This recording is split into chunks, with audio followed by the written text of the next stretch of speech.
سانیک بهت دادمش که همینجا تموم میشه. حالا میفهمی 50 سال داشتم چه درد و رنجی رو میکشیدم. تو هم دقیقا همون انتخابی رو کردی که من کردم. من اصلا شبیه تو نیستم. خواهیم دید.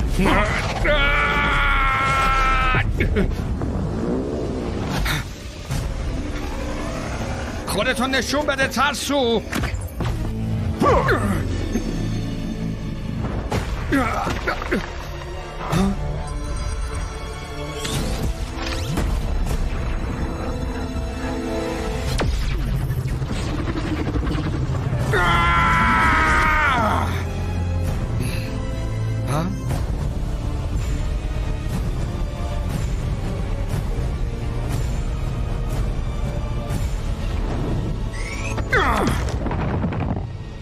در مورد یه چیز حق با تو بود. این همینجا تموم میشه.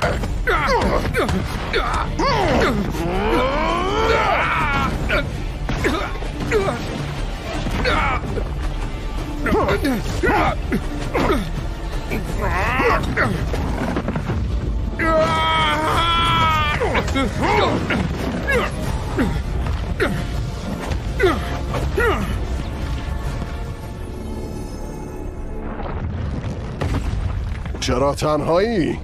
دوستات کجان؟ سعی کردن جلوتو بگیرن مگه نه؟ ولی بازم اومدی. خیلی خشمگین بودی. چجور قهرمانی دوستاشو برای گرفتن انتقام ول میکنه؟ خانوادهشو ول میکنه. چطور جرأت میکنی درباره خانوادم حرف بزنی؟ منو باش فکر میکردم بهشون اهمیت میدی، مخصوصا اون یکی اسمش چی بود؟ تام؟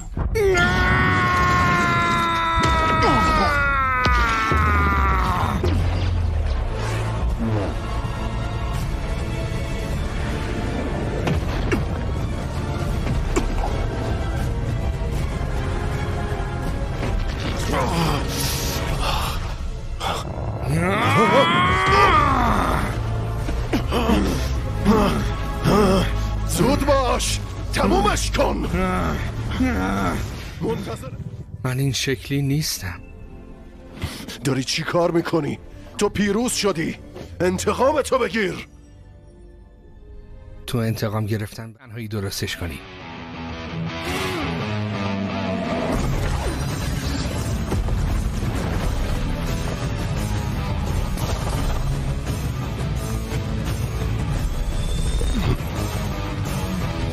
باید سریع برم.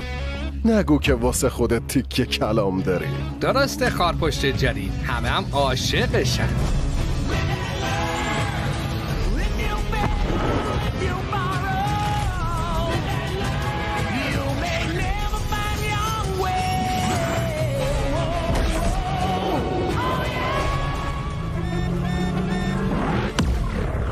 ممکنه یه ذره درد داشته باشه.